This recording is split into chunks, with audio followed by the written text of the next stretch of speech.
the front elevation. That's quite right too.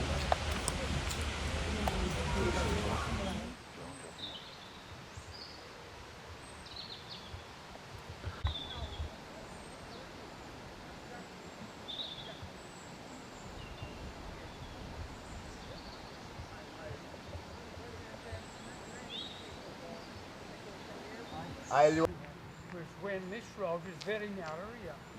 And you've got a single you got a bloody It's really a shame, you know.